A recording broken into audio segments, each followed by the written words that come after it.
That's right, ladies and gentlemen. The investigation continues. We've got work to do. We've got things to figure out, and we've got new developments. Stay tuned after this. Houston, we have a problem. Yes!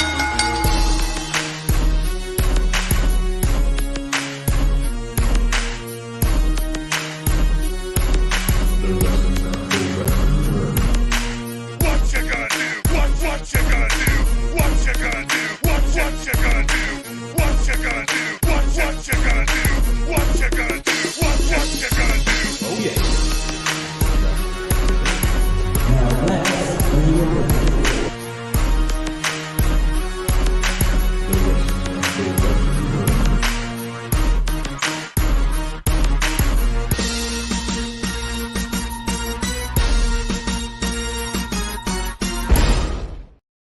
Yes, sir. Yes, sir. Yes, sir. We're late, but we're here. Brothers, welcome back to another edition of the Wrestling Room Now podcast.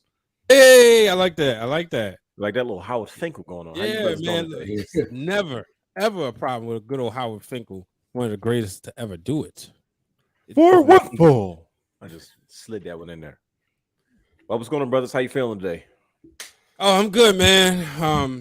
Got my coffee. I got my water. I got my Mountain Dew. So yeah, I'm ready. Let's rock and roll, baby. Brother Hugh, talk to your boy. He got his hair done did. Or Okay. you got I'm saying about he asked how you doing. I already said how I was doing. He asked how you was doing. He said he got his hair No, done. hey, I'm just pointing things out, bro. You glowing, man. I want to be like you when I grow up. Wow. You older than me though. Don't worry about that. We had cupcakes for your birthday in school, not for mine. Mine was during the summer. That's true. I'm good though. I'm good. I'm over here messing up, indulging in some Starburst jelly beans. Hey man, listen. Every once in a while, you got to indulge in candy because you know what? It's that time of year. And speaking of that time of year, seasons change, but the investigation continues. That is the theme for tonight's show. We have plenty to get into, and especially new developments into the investigation of Dexter Lumis, because this brother has done something that is like gone beyond words at this point, and we need to figure out. Like he's going to keep this show going at the end of the day, but you know we have plenty to get into.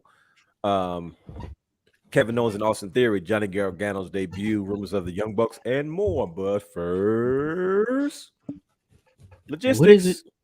There it is. So you know I got to be professional. I got to go into it. So here I go. As I take a deep breath. Wait for it. Wait for it. Wait for it. Welcome to the Wrestling Room Now podcast, where we take a deeper dive into the world of professional wrestling now. You can watch our flagship show, The Wrestling Room, and other shows such as Wrestle for the Culture, Break It Down with Brian H, and other content anywhere on youtube.com/The Wrestling Room with myself, The Real, Dwayne Allen, Brian H. Waters, and Brother Hugh explore many topics and try to educate and give fans a different perspective on many different things in the world of pro wrestling. I am your host, The Real Dwayne Allen. He is your host, Brian H. Waters. He is your host.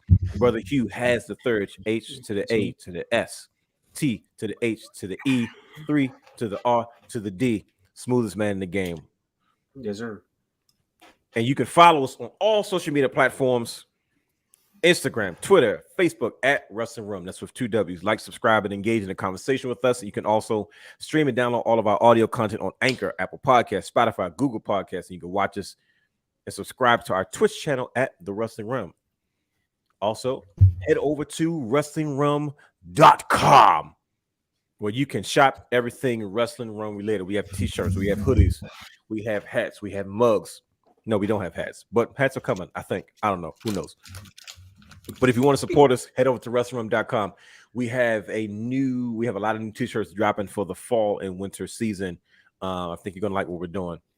Also, subscribe to our Patreon account for exclusive shows and bonus footage, including dang it, I keep forgetting the name of was it Brian H? What's the segment you do? Brian H. Thoughts. Brian H. Thoughts. Yes, well, Brian H. Thoughts, he gets a lot of exclusive content on his opinion and a lot of different things. It's something that was used to be that he used to write about, but he's also gotten back to writing. But now, you know, we're trying to build our Patreon audience and also soon become a Patreon. Realness Reacts, where myself, the real Dwayne Allen, will begin to react to the many things of professional wrestling, unhinged and uncut. You can see right there, it's patreon.com, wrestling_realm. And then we like to just show this in general because we worked hard at it. There you go. See that? There you go. Just subscribe to our. Which one is your favorite out of all those? Let me look at this. Favorite show and favorite episode. Favorite show is probably not up there. Okay. But I don't know. I like all these. Sometimes you gotta reflect. You know, we did a lot of cool stuff. Sometimes you gotta just reflect on it. Probably the I don't know. Probably the AEW copy of competition. That was something that was kind of in depth. Something we got to revisit. And you can never go wrong with the unreleased episode of the Era of Attitude because it keeps getting flagged by the YouTube. It's on there. It's good, but the way you did it the first time, boy, you was flexing. You was I was fresh going in too school. I was going too much. Look, y'all. That was fresh out of college realness. Like he's like, oh, they gave me these tools. I was already better than half of the class anyway. Let me show y'all what I can do. Yeah, that was the first project we were like, okay, let's try to get. That was the first show that we actually kind of got a chance to do it the way we've always wanted to do it. Outside of the original show was done, in the basement with the old school setup and the posters on the wall. You know what? So on and so forth. I'm gonna put the original. I'm gonna see if I can put the original on Patreon. If I can put the original, and that'll be for the Patreon subscribers. I would hope they can even look at it. We did that. There was that I call it handy cam footage, and we know why we call it handy cam. Because I'm not gonna go there. But we call it handy cam footage because the footage was old. But yeah, man, old school wrestling room stuff that always has a place in my heart. But like I said, we've got a chance to evolve, and here we are today. This task, I'm gonna do probably unplug. Believe it or not. What does that even mean? Just go away from social media. Yeah, I doubt it. Coming up, no more than promo stuff. Oh, okay, sure. And I'm gonna count every episode because I'm curious. I was driving, and I was like, "Yo, how many episodes?" And I'm talking about total episodes. I'm talking original Wrestling Room season 1, season 2. Break it down with Brian H. Wrestling for the Culture. Every episode, I'm gonna count. Let me see how many we got. Sure. Listen, that'll be a task in itself. Did we lose Brother Hugh? I think so. He'll be back though. If you had to take a guess, the over or under, is it over or under 300 episodes? I would say under 300 episodes. Actually, I'm wrong. If we count all of them, because I know I got 280 something, 200 some. Break it down. So I should say over under 500. Probably under 500, just under 500. Okay. You know what I mean? But you never know. Give or take. Who knows? Yeah. But that's why we need interns. So I ain't got to do this stuff. No, man, who you telling? But I also don't believe in unpaid labor. So that's the conflict. I'm not going to bring an intern on and not pay them. No, listen, I get it. We were in that space before, and people want to be paid for their time. But definitely, fellas, like I said, we just catch up on a few things. A lot has happened this week, but I think this is going to be one of those discussions where it's like, you have your moments that you can kind of like relish on. Like last week, we went in depth about the AEW, which was very controversial. It was so controversial. I got an invite on an upcoming show that's completely to AEW. I've been waiting for this. Really? So like I'm going into the fire. I don't know if I can announce it yet because I don't think it's been announced, but I've been booked for a show, and let's just say Daniel's going into the Lions Den. Oh my god! It's going to be rather. Oh boy! It's going to be explosive. Like I saw it after the episode. I got an invite, and I was like, you know what? I feel like this invite is like an angry invite. But yeah, pretty soon, I believe October 2nd, I will be making an appearance on Bleep Bleep Bleep Bleep. And wow! And so they would be done crown Bryan Danielson as champion by then, right? Who knows? You notice what I just did there? No, I did. I noticed that. That was smooth. Yeah, but, that's what I'm thinking, man. If I had a plane, I would go to Queens next week. Yeah, I'm not even gonna go there. I would go to Queens. I want to see it. I got to witness that. Hey, brother Hugh. No, I'm not gonna go there. I'm gonna hit myself. Hey, I'm not gonna pull you into the shenanigans because I came close. But what? Nope, not going there. We're live already. So take witness. God bless. Shout out to Jay Bougie. So check this out. Also, we want to send a special thanks to Brandon Guy for joining us last week. Oh yeah, on sure. probably bro. one of the highest rated shows, if not the highest rated viewed show on the Wrestling Rundown podcast, as far as our YouTube platform is concerned. Thank you, brother Brandon, the guy, for joining us. We had a lot of fun on a very brothered out conversation. A conversation that needed to be had. We're gonna celebrate him too, because his brother just celebrated a birthday yesterday. And, right. you know, That's for anybody we always talk about this, we said this last week, but like this guy always the guy always just looks out for all of us. Like he is the essence of a true big brother, and we love him. So shout out to Brandon, happy birthday. Like I said, we're gonna continue to celebrate you. Yeah, definitely. Also, we want to send a special to Lyndon Burton of ESPN Lafayette and the Bros Who Think Network podcast. Man, did I have a blast being on his show the other day. I can't thank Lyndon enough just for having us on and give us an opportunity and a platform to talk about the wrestling realm, but to also talk about just everything that's going on in the pro wrestling building. He wasn't here last week. Yeah, he wasn't. Oh, look, Taekwon's back. Yeah, he was on Break It Down when I just went ahead and live streamed it for the Patreon. So I was like, he's back. Definitely. Ooh, definitely. Okay. How'd you guys enjoy being on Lynn's show? I had a great time, man. Like great discussion with my brothers. That's the honorary fourth Uso. Oh yeah, definitely. I can't wait to get him on our show. Like I said, he fits right into what we do. He's he's on the same level. And I was so happy. Go ahead. I was just saying I was happy that we was all able to do it together, man. Because like I had the pleasure of going on his show a couple of times, and I was like, man, like I know how like when people just like sit there and they really enjoy talking wrestling, and you can kind of say like you can tell when they don't get the chance to like they don't talk about it all the time, so it's a big deal and it's special. And I was like, oh, you gotta get all of us on here. And I was so happy to just sit back and just watch y'all brothers just sit back, kick your feet up. And like I said, I'm excited to see, because I know y'all gonna probably talk about other stuff because y'all got a lot of similar interests. And so that's the thing about just building this community that I've always enjoyed, because just not only just in wrestling, but you find like, we saw this at BlurCon, find people who have like other similar interests as well. So I thought that was amazing.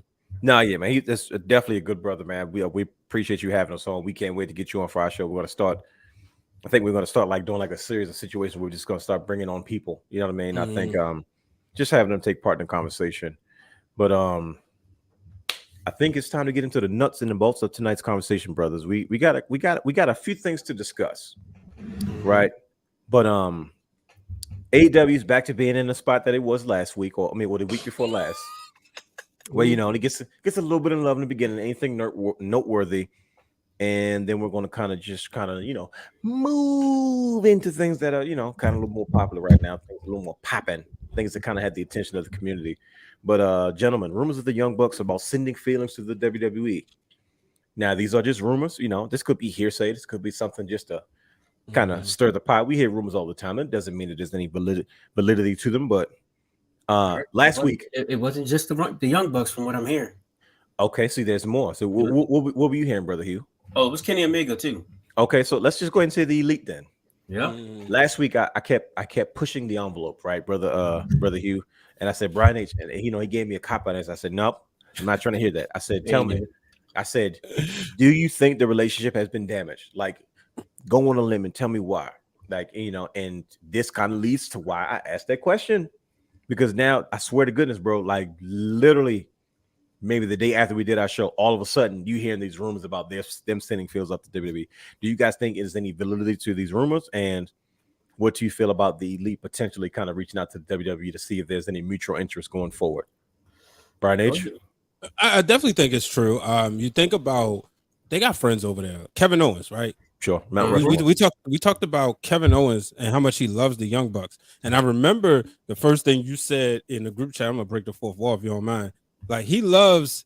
I like how I just asked for permission too on the air. He loves. It's your show. Like, he loves the Young Bucks, but he loves his family more. Sure. And now, why wouldn't they? I mean, granted, we've been in situations where we might not be happy at a job.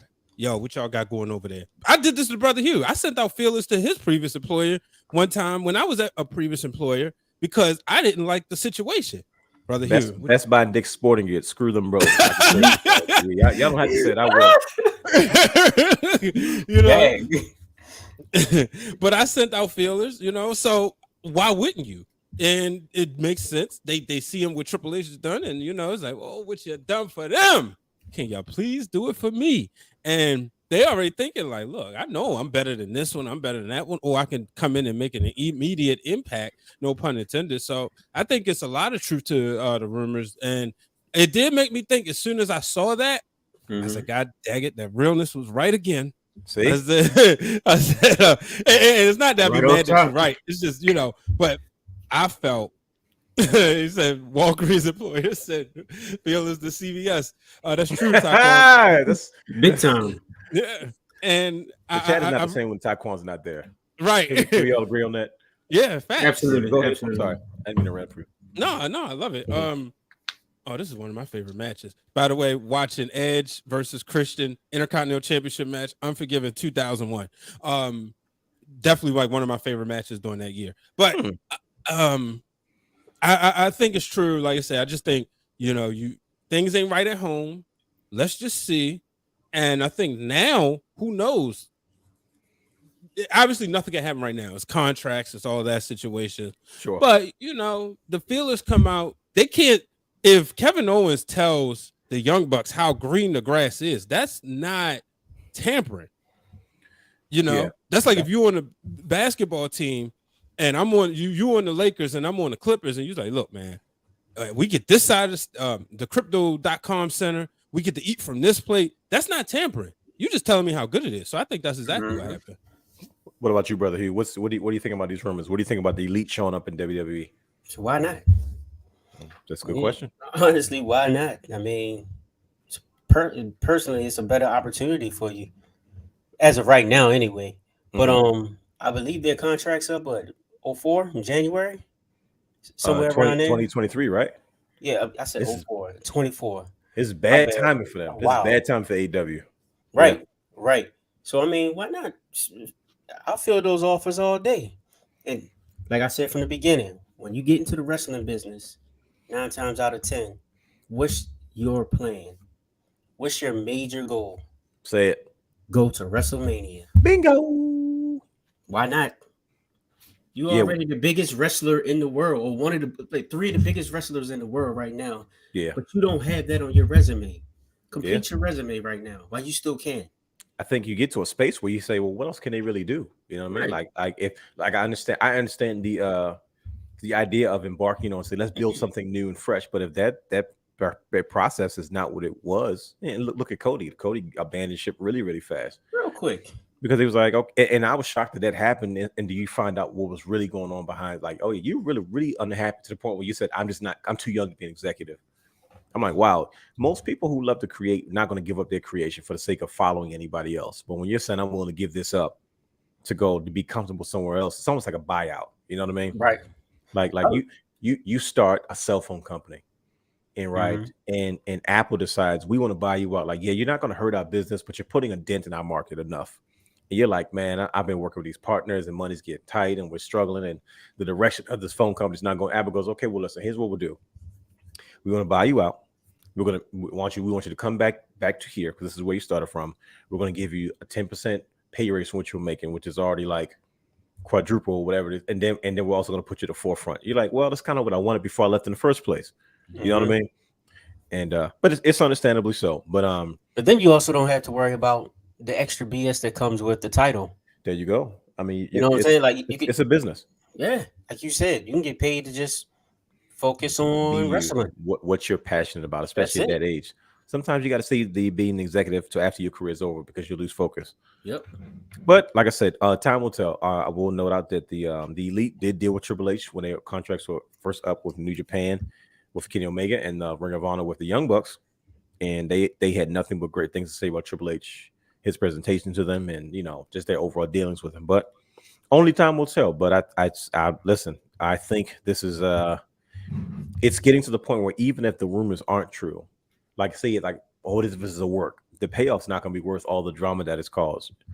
But and also Hook is a gangster. Hook is still a gangster. Yes, he is. Remember, I said I was going to say something positive about AEW every week. So there you have There it. it is. There it is. Music, bro. Can you believe somebody has a whole show dedicated to AEW? I'm going to walk into the Lions Den trying not to get bit. I'm going to pray for you, sir. Please do. I'm going to need it. But, moving on. This has been a long time brewing, like this coffee. Listen, I had a feeling it was, especially since Black WrestleFest. But, yeah, we'll get back to that in due time. Shawn Michaels' message on NXT going forward. We had a video package. First of all, this past Tuesday, as of this recording, Wednesday, September 14th, 2022, they were celebrating a full year of NXT 2.0. I don't know if it was 100 episodes, but I know it was a full year of NXT 2.0. No, it'd be like 50, bro. Was it 50? What, 50 episodes? I don't know. Give or take. I don't know. 52 I don't know is why a year. I don't know why I thought I heard somebody say something about 100 episodes. I didn't know somebody said celebrate 100 episodes or a full year of NXT 2.0. Yeah, it's a full year. Full year NXT 2.0. And at the end of the show, there was this random. Because it's out of here anyway. Well, yeah, this is. Hold on, let me get to it. My bad, brother. He's like, nah, screw that. This is dead. It is. Shawn Michaels gives this cryptic message, like, you know what? We recognize that NXT always was and always will be the developmental system to create new stars, right? But although we're going with the present, we have to pay homage to the past and what got us there. And we see the NXT 2.0 logo transform to a black and gold version of that same logo. Are we saying goodbye to NXT 2.0? Obviously. And what do you guys see from NXT moving forward? Now, let me tell you what I took away from that.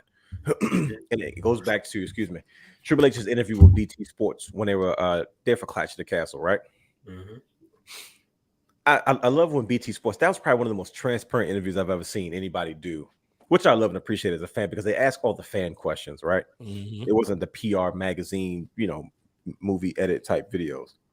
So he asked, what's the deal with NXT? What happened? And Triple H tells the truth. Even though Shawn Michaels tried to blame Vince and Bruce, it was Vince and Bruce because Triple H was out, and it was pressure from up top to say, well, we got to change things because this whole indie thing didn't work long term. So we found out that Triple H had agreed that NXT kind of booked themselves into a corner based off popularity. They were a victim of their own success. Mm-hmm. It's because NXT was always meant to be developmental, regardless. And what happened was some of these stars of yesteryear or in independence were making huge waves, and NXT became one of the biggest brands on the planet, and it kind of morphed into a third brand. And the obligation became let's put the best product for this third brand rather than let's use this what this is necessarily for, which is developmental. Mm-hmm. And it seemed like the message that Shawn Michaels kind of gave out was him saying, we're going to try to, we had to change because we knew this was coming, but we're going to do it our way.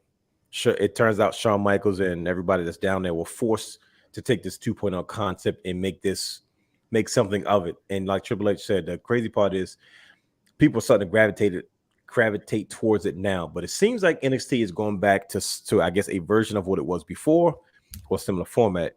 Brother Hugh, where do you think this new NXT is going forward? Now, I assumed it was going to change after the NXT UK merger pretty much. That's what it really was, right?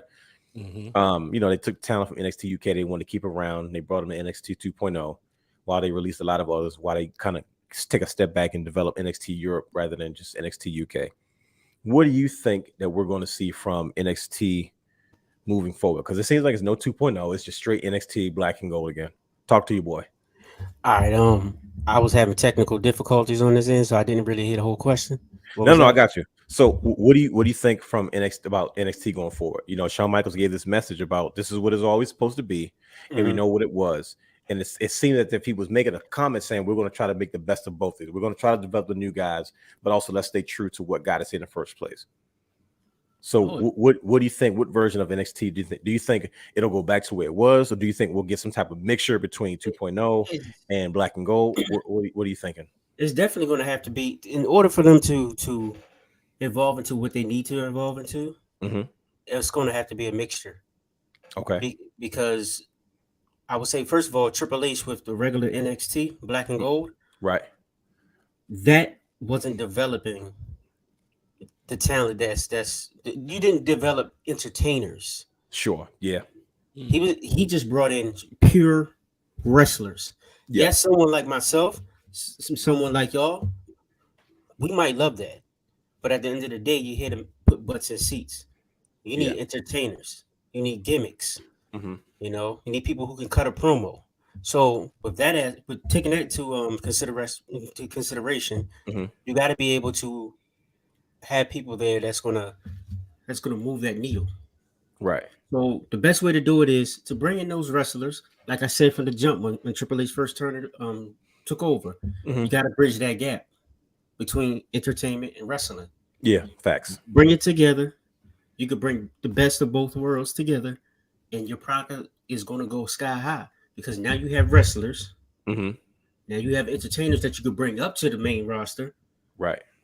And you can still dabble in your indie scene and bring up the best out of the indie scene. Give them their exposure. If they don't stay, oh well. Look, now they can go on and do what they got to do. But best believe when they get older and their body's not working the same, yep, they got their name still out there. Oh yeah, I'm gonna bring you in real quick. Now we can make you an entertainer. There you go. And we can make money off of you. Right. So like it makes sense to just combine them. Yeah. Brian H, you know you were one of the first adapters of NXT because I remember you know if you don't know Brian H has got to be top 5 most generous brothers on the planet. Like he will give his shirt off his back, and if it doesn't fit, he will probably go to the store and buy you a shirt. Like I know it's probably much a lot, but it's a shirt. Mm-hmm. He was one of the guys that gave us like his Hulu account earlier. I don't mean to put him on blast. Hope they don't cancel it, but it's a different email, so they can't flag him. So we can watch NXT. You know what I'm saying? Like you was like back when it was on Hulu, right? It was it was no WWE network at the time. Forgot about that. Yeah, like that's good brothers. He looked out. He was like, hey, listen, they NXT, you can watch it on Hulu. And he would give us, we would watch it, pull up the iPad and watch it on Hulu. And we got a chance to see the early version of NXT where you saw, it's kind of similar to what you're looking at now. We saw all new faces. We saw like CM Punk and other guys come down there to have matches and things like that. Yeah, CM Punk and Seth Rollins. CM Punk, Seth Rollins had a match, and I think I don't know if they tagged with each other, but they it was a lot of. Back when Corey Graves was wrestling, he was. I was never a fan of Corey Graves wrestling, but I'm trying to be professional. I had to catch myself.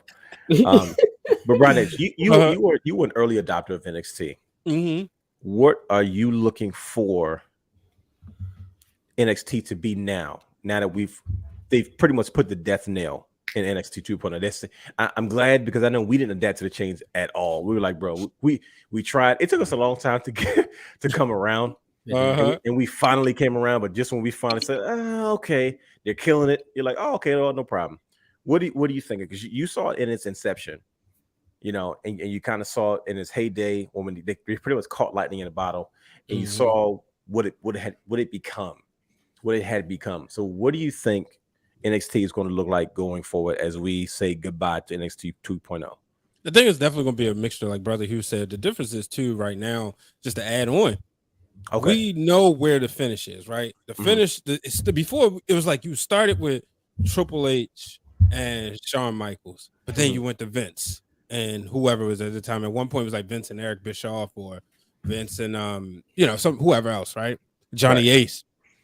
Now it's like in baseball, right? If anybody who doesn't know with baseball, it's the reason you'll see a player drafted today. The reason why they don't televise the draft that much, because you ain't gonna see the players for like another 2-3 years, depending.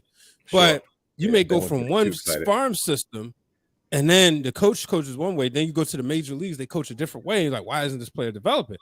But now getting that DX, that click development in developmental, and then going to the main roster and still sticking with it, because that chemistry of Shawn Michaels and Triple H is undeniable. Oh yeah, no doubt.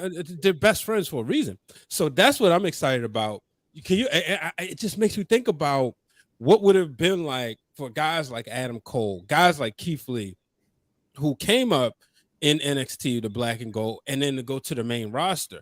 Like when I did my Survivor Series booking. Y'all can check that out on the show. And one of the things I said, reason is I didn't put the NXT roster in like we had in 2018, 2019, because this roster isn't ready for that yet.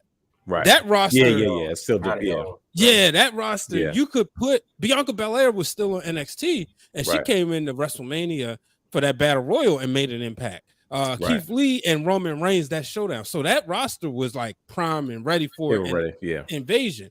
So this is truly developmental. Yeah, and I think now by next year around this time, when we're celebrating a year of being back to black and gold, we'll see guys on the main roster. And I think next year's Survivor Series, we'll be able to see kind of that invasion, because at the end of the day, they understand they're on USA. They still got to sell advertising. That's right. And that's what I think the reason why it became so gimmicky, because it was like, all right, well, we got to make this colorful because we got to make it appealing. People want to tune in and watch, get some of the casuals. I think we'll get a good mix. Mm-hmm. No, I mean, listen, to that point, I couldn't agree more. But I think another thing that I'm noticing is that I don't think they're going to hold people in the NXT too long as they used to. Like we got to the point at the end of the original Black and Gold era where guys didn't want to go to the main roster. Like, no, let me stay. But you're seeing guys kind of like, once a guy's ready, just go ahead and send him up. Especially if you have something for him. You're not saying, oh, we can do something with this guy, but we'll hold back. But speaking of that, it segues into. Let's first of all, can we celebrate Shawn Michaels, his hair growing back? I just think he looks much better with his hair. Like, can we get a round of applause, please? There we go. He wears his hair like he wears his cowboy hat on his cap, and his hair's coming through. I'm like, there we go. Shawn Michaels is growing. It just fits better. He looks a lot younger, but that's just something I want to add in there. But we have a new NXT North American champion. Mm-hmm. So, Mello was not in. He was supposed to face off with Wesley, I believe. Was that who it was? I think so. And, him and Big Homie jumped him, and situation happened, and we got a new contender for the NXT North American Championship. It was Solo Sikoa. Now, Solo Sikoa is all fresh off the heels of a SmackDown appearance.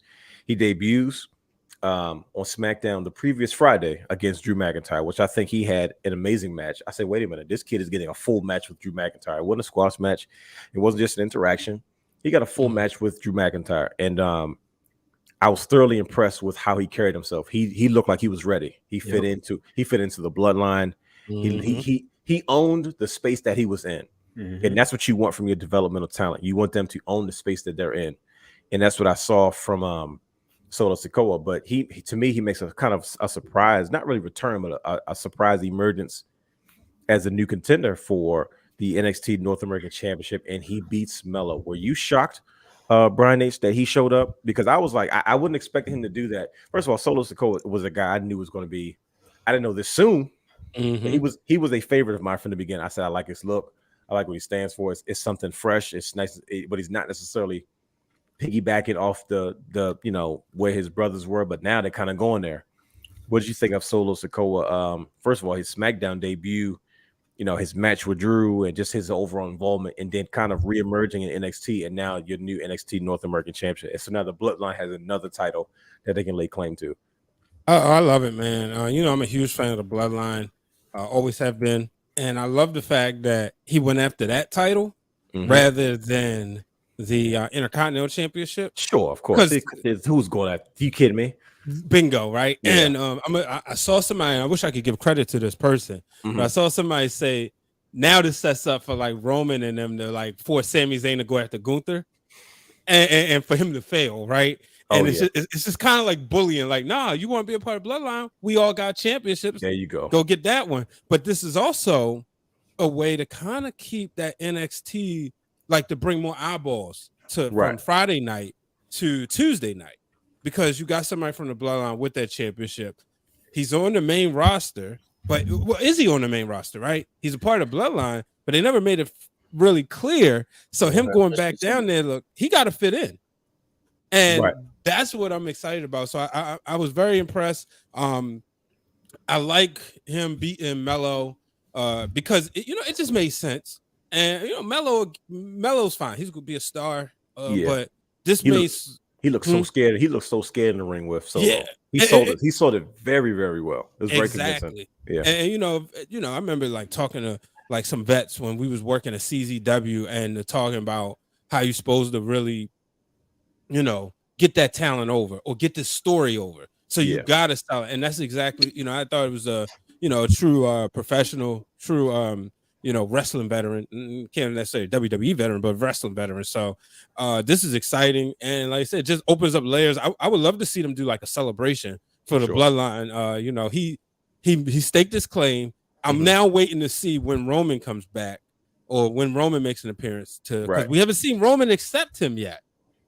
They said like the Usos said he's a part of the bloodline. Well, he kind of did. He kind of walked out with Roman, didn't he? At Clash of the Castle, he kind of Roman gave that look like it wasn't official. It wasn't official, right? He hasn't officially acknowledged his cousin as being exactly. Nor did he make his cousin acknowledge him.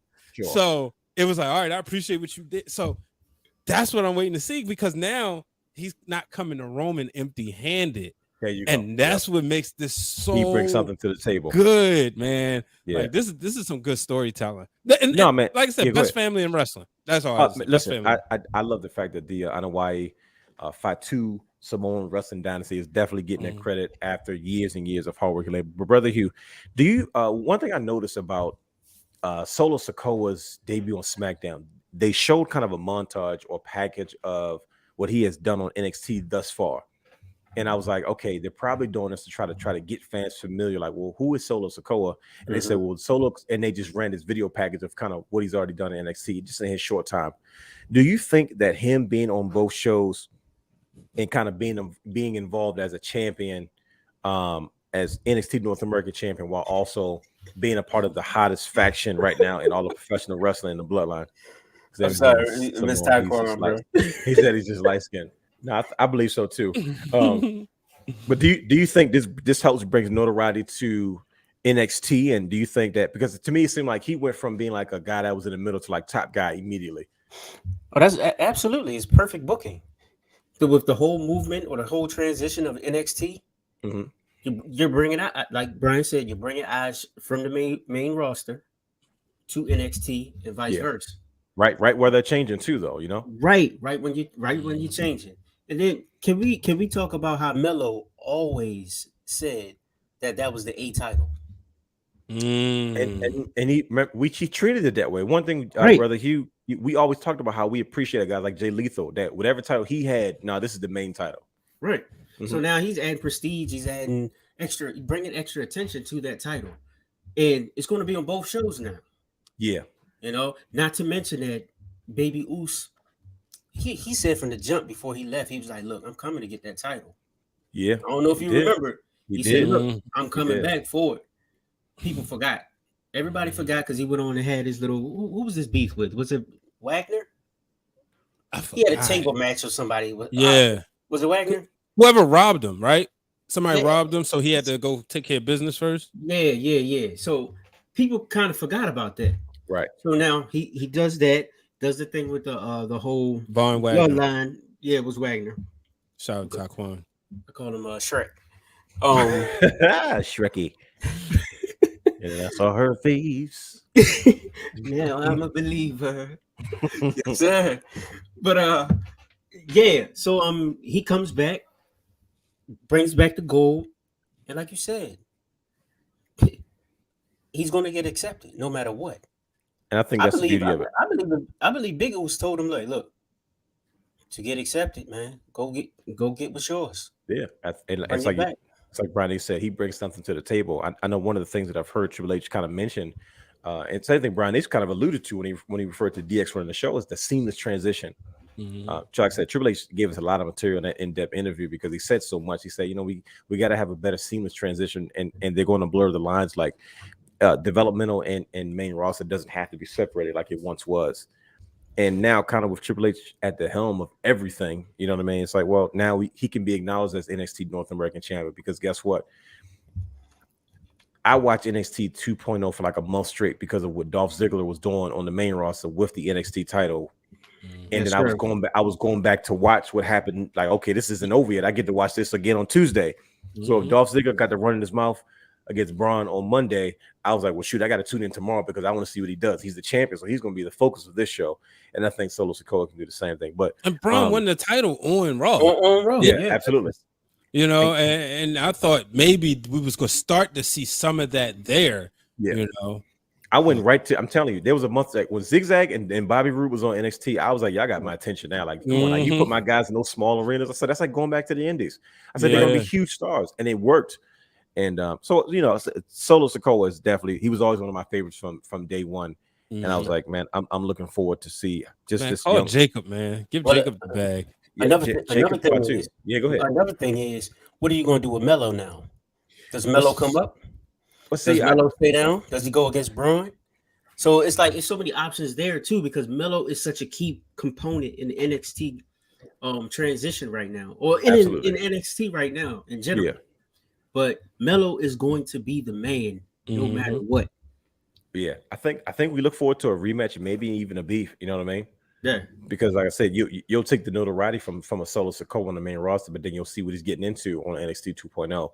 And you know, but like I said, my bad. Or better yet, maybe Melo shows up on the main roster. Yeah, like Braun did. And look, he gets that exposure. Now you testing the waters. Oh yeah, do they really like Melo the way we like him? Let's go. As cool as that sound. Oh wow. I know one thing. As cool as that sound, I don't think he better not show up with the bloodline. He might not make it. Right. The bloodline took out Brock Lesnar, so that should tell you that's where. That, yeah. You took out Brock Lesnar's the bad mother. Shut your mouth. So watch yourself. No, I think it's definitely the right move. You know, and like I said, if they think he's ready, by all means. But let's move on to the women. Ronda Rousey becomes the number one contender for the SmackDown Women's title, while Liv Morgan sits all the way in one of those fancy boxes in the arena, which I thought was pure genius. That was so WrestleMania 17-esque when Shane McMahon and the WCW crew. What's up, boys? Right. Is Ronda Rousey working her way back into number one contendership? First of all, Ronda Rousey, she's another bad mother. Shut your mouth. You know what I mean? Does Liv more? How are her days numbered as SmackDown Women's Championship? Because she weaseled away the first time. But how long before Ronda Rousey hunts her down and take back the SmackDown Women's title? Because Ronda Rousey has gone to a different level when it comes to her character, in regards to her evilness, and she's gone back to like I'm here to beat people up, and that's what I came here to do. I'm done smiling and kissing babies. Now I'm going to tear somebody's face off. And Liv Morgan is the reason she was all the way in the skybox, or whatever the heck you want to call it, as safe as she could possibly be away from an evil, angry Ronda Rousey. My question is, do you really want Ronda Rousey with the belt right now, or with the title? That's like asking, do you want CM Punk to make AEW money? It is, but if you think about it, well, then maybe it's personal for me. I couldn't stand Ronda when she had the belt. I think that was the whole point. The whole chase, yeah, is better than the way she's been booked. Sure, in general. Yeah, I think so. I think she's meant to be a monster. You know what I mean? Absolutely. But speaking of monsters, Brian H. I got the match I've been wanting to see for a long time. Imperium versus the Brawling Brutes.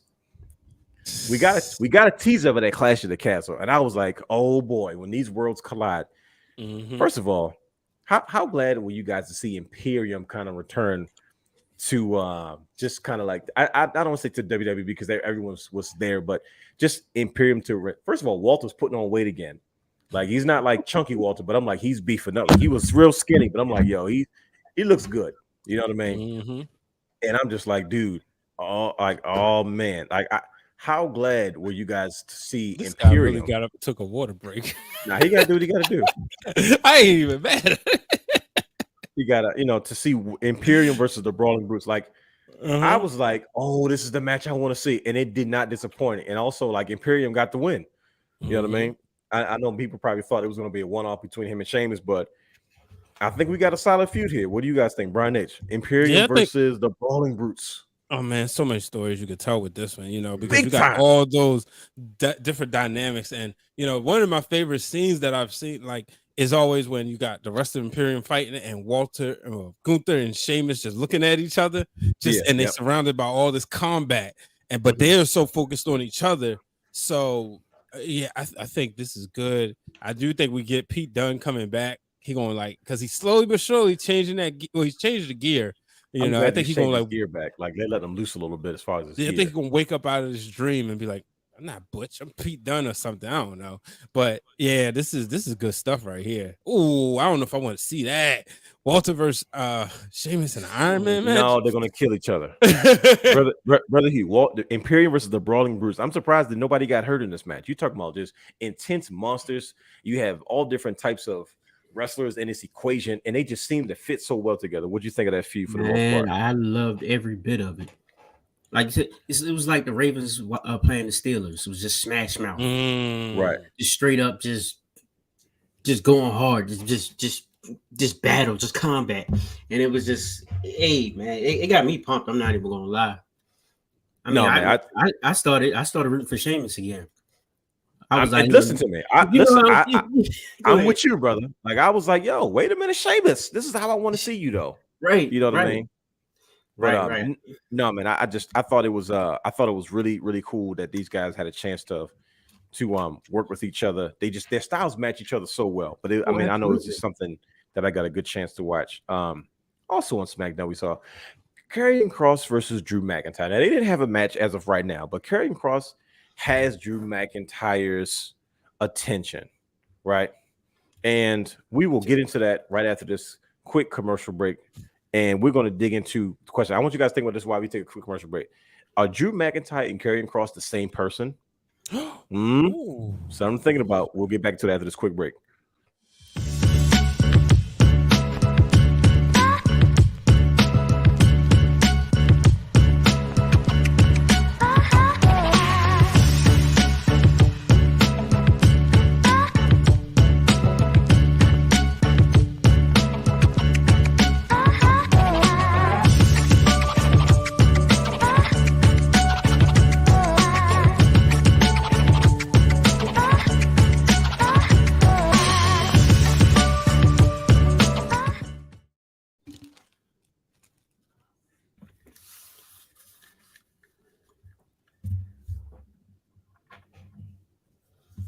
The NWA Dome Globe, 10 pounds of gold. That title. You know who, every time I see that belt, you know what reminds me of? Ric Flair. Got to. No. What? Our brother Dr. D. That's the first belt Doc used to always carry with him all the time. Because there's nobody that I've seen rock that belt with such prestige. And you know, shout out to when we was at WrestleMania, you know, at Hall of Fame. He had his, you know, his get up on. And he had about. I had to pay homage to him for Doc. that one. Yeah, Doc had that title when it first came out. It got re-released twice after that. Okay. I remember he was one of the few guys that actually had that NWA Dome Globe belt. Mm-hmm. I've always been a fan of classic wrestling, not because I grew up in that era, but because when I was in that middle phase of professional wrestling, coming up as a young adult, I had an opportunity to go back and see a whole lot of things. Okay. So I've seen this title in pictures, I've seen all the time, but it never really made much sense to me until fast forward to maybe 2004 or 5-ish, when TNA started to use the NWA titles as their primary titles, as the last remnant of professional wrestling nationally that was still connected to the NWA. Okay. TNA was once known as NWA TNA, but then eventually they just dropped the association with the NWA, but they were still using their titles before they brought their own TNA titles on board. Mm-hmm. But seeing that title around the waist of Jeff Jarrett, and then seeing guys like Jeff Hardy and Rhino, later on Sting, Christian Cage, all compete for that title before they actually changed it over to the TNA World title, I fell in love with the belt all over again. I was like, man, look at R-Truth with the title. I mean, it was the size of it. It seemed smaller in the older pictures, but the revamp of it, I mean, I was like, man, it just had a big classic look to it. And plus, to me, like I said, when you're ever in the mood to feel like Ric Flair, that's the title. Like if I wear a suit, I feel like that's the title I gotta have punched underneath my arm as I'm walking doing my thing.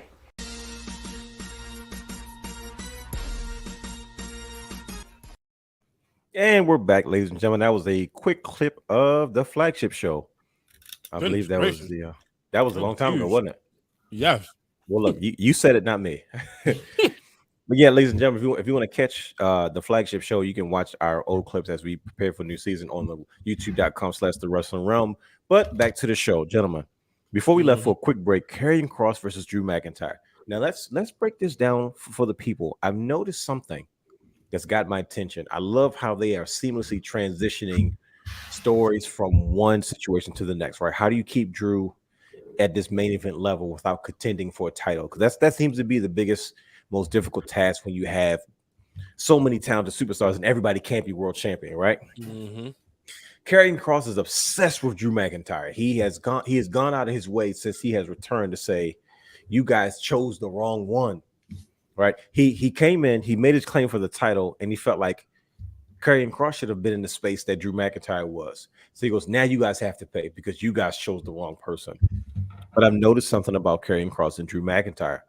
They have very similar paths, right? Two guys that were projected to be top guys from the very beginning. We've heard stories about John Moxley working with Karrion Kross and saying, oh yeah, Roman's going to need somebody to work with. You need to go right over there. Triple H saw something in him immediately, and he got pushed kind of to the forefront before an injury that kind of sidelined him. We all know he was released, and now he's back. But he's on a similar path as Drew McIntyre, right? So I said to myself, wait a minute, are these guys the same person? Karrion Kross, somebody that has fired, has come back, improved, and now he's in this main roster, main event kind of storyline, similar to what Drew did. So I asked you, good brothers, Brother Hugh, is Karrion Kross and Drew McIntyre on a collision course because they have walked similar paths, and is Karrion Kross completely jealous of the space and the spot that Drew McIntyre has? Does he want his spot? Are they the same person? They definitely do have similar stories. So, and with that aspect, you got to say yes. They're pretty much the same person. Both chosen ones. Both had to make it elsewhere. Yeah. Both had to come back. Well, actually, did Karrion Kross really make it elsewhere? Well, see, Karrion Kross strategically went places where he was going to be featured, right? So he went to New Japan on a small deal. He was a part of Control Your Narrative. He was in situations where he had full, complete control of who he could be. And that was very similar to what Drew McIntyre did, because Drew McIntyre went back to the UK. You know what I mean? He went to Progress. He went to all those places, and he kind of like ran through Europe, but he did it on his own terms. You know what I mean? The first thing he did when he left was he cut a promo. He cut a promo about his passion for the business and why he should have been in the space that he was in. You know, Karrion Kross did similar things, although it wasn't in the same time frame that he did it, but it was very, very similar. This kind of reminds me of that episode of Martin when he went to the temple to find himself, Brother Sunflower. Right. So yeah, both of them went off, found themselves, found their character, and then they came back, and man, the rest is going to be history. If Karrion Kross holds himself or kind of like conducts himself in a way that he's supposed to, if he can keep up in the ring with Drew, if he can stay relevant, he's good. He's good. Because Drew is on a whole nother level. Yes, he is. He is on a whole nother level. Only problem is, and this is the problem with anybody. Nobody's a needle mover like Roman Reigns. That's why we can't get the belt off him right now. That's another story. But Karrion Kross, he has potential. He has the potential, and that's the key. It's the big P word, right? So, like, how is he going to evolve from this, though? That's a good question for Brian. Go ahead. Go ahead. No, go ahead. Break it down. Because you're going to have to do that. You know, you don't want two of the same wrestlers on the same show. You're absolutely right. Like, come on now, Brian H. Help us out with this. How do we move the needle with Karrion Kross and Drew McIntyre? Can Drew McIntyre make Karrion Kross into the main event player that he's supposed to be, that he was projected to be? Can he walk a similar path as Drew McIntyre did? I'm trying to think of somebody Drew McIntyre's made. And I can't. Bobby Lashley? No. Bobby Lashley? Now. He didn't make Bobby Lashley. Bobby Lashley was not a I see where you're going with that. Not a WWE champion. He was a novelty act and a high level mid card guy. He solidified him at WrestleMania. That's what I'm saying. As a WWE champion, think about it. How many world title matches was Bobby Lashley in even before he won? True. Yeah. So like he wasn't considered a top guy. He was a big player, but he wasn't considered. This guy was still wearing headbands and doing army challenges, like racing around the ring and all that kind of stuff when he first came back. Let's be real. See, that was the problem though. It was the headband. It went to he turned heel and got into the Hurt business. Right. But see, for me, Bobby Lashley always had like the presence, right? He had that big star potential, even though his first run in WWE. Sure. I don't get that vibe from Karrion Kross, so I can't see it just yet. But to me, the thing with Karrion Kross is Scarlett. That's what makes me want to see him. Is the whole package. Did you say the same thing about Drew when he first came back? No, I was immediately sold on Drew when he first came back because I liked him. Like, why though? Because I saw what he did in TNA as Drew Galloway, and I was immediately impressed. I wasn't personally impressed with Killer Kross. No, I didn't even know he was in Impact, to be honest with you. I remember hearing about him. Yeah, he had pants and everything. I was like, no. And I think this might be during the Twitch era of Impact. I heard about him as an indie guy. I didn't even realize he was on Impact until after the fact. See, and that's when I heard about him being in Impact. I'm not sure if he was the world champion. He might have been. I think so, but that's so bad. I wasn't. It was okay. Yeah. Then he comes to, and like I said, he comes to NXT, the presentation. In the presentation, but once he got hurt, he could never bounce back. And I still see like it's better than what it was. But like even Taquan said earlier, Drew saying an hourglass don't go tick-tock. That kind of like listen, man. He got owned by Adam Cole. So I'm like, listen, you're losing these promo battles, Karrion Kross. You're killing me. And hourglass goes tick-tock. and I can't do the voice, but I don't know, man. You guys are terrible. You guys are not even trying to give Karrion Kross a chance. No, because like you're not sold, brother. He's not sold. I'm not. I just haven't seen enough of him. And that's fair though. And you're absolutely right. He has a tremendous look. Now it's like, bro, can you keep up with Drew in the ring? Honestly, I really hope that he can because I think they have a chance to make a new main event player.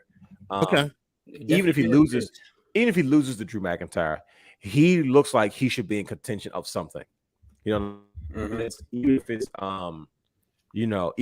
a Karrion Kross versus a Gunther, or Sheamus, or that level of talent. But only time will tell. So we'll put a pin in the Karrion Kross Drew McIntyre conversation. But and we'll revisit it because we're going to see it.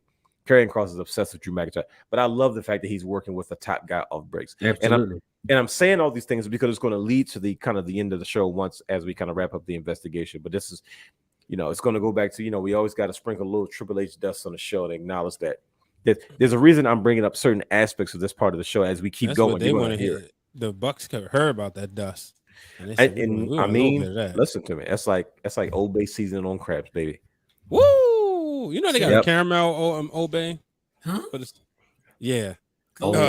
Only in Maryland, I tell you. McCormick was like, we ain't participating in pumpkin spice, so we got caramel spice. Right. And crabs. I can see that. But a few other things happened. Braun Strowman returned.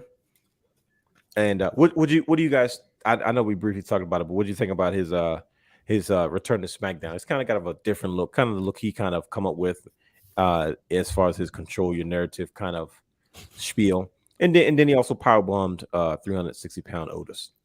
I was literally about to ask you, what did he do? Because I completely forgot. I forgot too. I knew he said he was going to show up, but I could not remember what he did. He came out and he did what Braun Strowman does.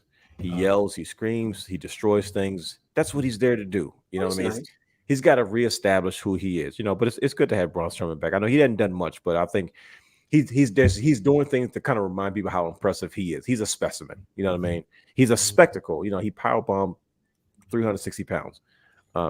Which is impressive, but another small tease of SmackDown. I've never been a fan of this whole male model thing because I hate when they put a black man in those type of gimmicks. And also Mansoor, I'm like, bro, are you okay? Like, how you gonna go back to your country and do this gimmick? Because I'm not sure if that's gonna fly either. So I've never been a fan of that, but there was something that happened after. Mansoor. After their match, Max Dupree seemed to be a little frustrated, and he had this. It seemed as if he had this revelation, like, I just realized something.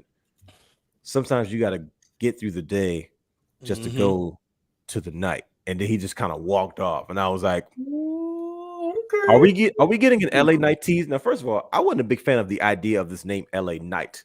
we're like, oh come on, why are they doing Eli Drake like that? And I understand, why they were doing it, but we kind of got used to LA Knight. He was one of the best mic guys. He is a great promo guy. His gear stinks as a wrestler. Like he's got to put some more better designs on that. And but I was like, yo, he had something. He can talk, like he can perform, and he played this kind of like rich money guy. And I was like, okay, I get it. Kind of this Los Angeles Hollywood playboy type dude. It's different from Miz. Miz is kind of the movie star. This guy's kind of the, And I was like, man, would you guys be open to seeing a return of LA Knight to the main roster, obviously, and be done with the whole Max Dupree and Maximum Male Models BS? Because I'm over it. I was over it before it got started. Actually, I'm crazy. I actually like the male models gimmick. It's funny as hell to me. It is. It's funny, but it's just like I wish they did that on less talented guys. That's like imagine that's like imagine they did Mean Street Posse with Chad Gable and Otis. You'd be like, dude, that's way more talented to be doing that gimmick. Like Mean Street Posse was like historically one of the worst wrestlers in WWE history, but they have one of the Joey Abs. They have except Joey Abs is the only real guy in the group, but they have one of the most highest rated wrestling segments of all time in WWE history, right? And I'm like, dude, don't like get some novelty guys. Don't get guys that good. Like Mace is the big dude. He's not, he's never really kind of figured it out. Remember, he was on commentary for one night and then he got beat up. What I mean? And then you have Mansoor, or as you call him, Mansoir. I mean, what else you gonna do with those guys though? Well, you gotta repackage them and let them be themselves. Listen, and I'm gonna tell you why, because Triple H has proven with Chad Gable and Otis that you can go out there and have wrestling matches and be okay with that, right? It's okay to go out there and have wrestling matches, and all you need to do is kind of find a way to entertain before and after, and I think it works. Because how talented is freaking Chad Gable right now? Yes, sir. We'll get to him in a second. I don't want to jump the gun, but we have new moving on to kind of Raw. We just jumping all over the place, just trying to keep relevant with what's going on. But we have new women's tag team champions, Damage Control. I as you can see in the rundown, I said I have already with a question mark. Is this the right move, Brian H? Yeah, but I gotta admit, I had some concerns when I saw this. I have speculation. I'm gonna let you finish, but because my first thought was like, "Does that mean Sasha and Naomi not coming back no time soon?" And I think I just saw her do Vogue. Like her modeling career is kind of taking off. Yes, her modeling career is kind of taking off, and it's like it's probably around the same amount of money for less work. And Triple H Triple H is like, hey, look, man, it's really about what they want to do, man. Like this, just like there's passion for this business, there's passion for other things, and they kind of have the time to do it now. I'm like, okay. So maybe we have a scheduling conflict. Now we got to put the belts on somebody that can actually pull this off. Go ahead, Brandon. I'm sorry. That was my speculation. Exactly. And and they look good doing it, both of them. Everybody thought that when Naomi walked out, oh, Naomi, you can't do that because you're not Sasha. Sure. But shout out to Sasha being a real one. Come with me. Let's go get this money. I stood by her. She's going to go down as a revolutionary in this business because she did the right thing as a woman. And as like she's going to go down in history as like she refused to take it and she shouldn't have. And I think I've been like, look, man, they did the right thing because if you got at some point you got to take a stand somewhere. Yeah, and you have to say, I don't care how passionate about this business, it's not worth me. Like you're not going to use that against me. Like, well, I know you're not going to walk out because it's like, nah, I will. Screw it. But that is such a TRDA. Everything the brand stand for. You kind of follow on Instagram and you'll get all the info. You kind of see how I can relate to the idea, right? Yep. but brother Hugh, do you think this damages the titles or those who are involved? That Raquel Rodriguez and Rodriguez and Aaliyah have kind of lost the titles already? Well, they shouldn't have had it in the first place, honestly. I think that's kind of what people are saying. Like I said, we assumed it was going to be fed to the Undisputeds, but I mean, I get it, and it does seem that way with Naomi and Sasha. But I don't see no problem with putting the titles on them because they should have it. Who else should have it? People assume they're going to win the first time. Aaliyah? Okay, all right. Let's be real. Come on now.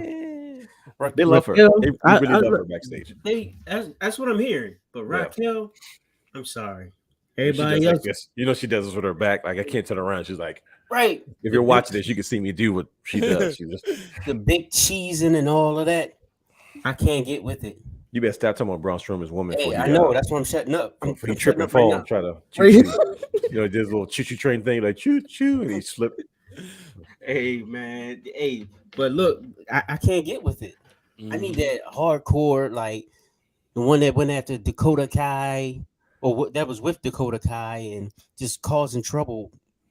But what was her name? Who? Raquel Gonzalez? I don't. Oh yeah, she was Raquel Gonzalez. Yeah, before she got her action figure actually says Raquel Gonzalez. Ooh. Yeah, like because I say they probably released it while she was still in NXT. But former champion. Rodriguez. But yeah, they could definitely do something with these. They still have enough women in the pot, to maybe get some things going. They just have to put the right people together and make some things happen. Man, look, we talked about Ronda Rousey earlier.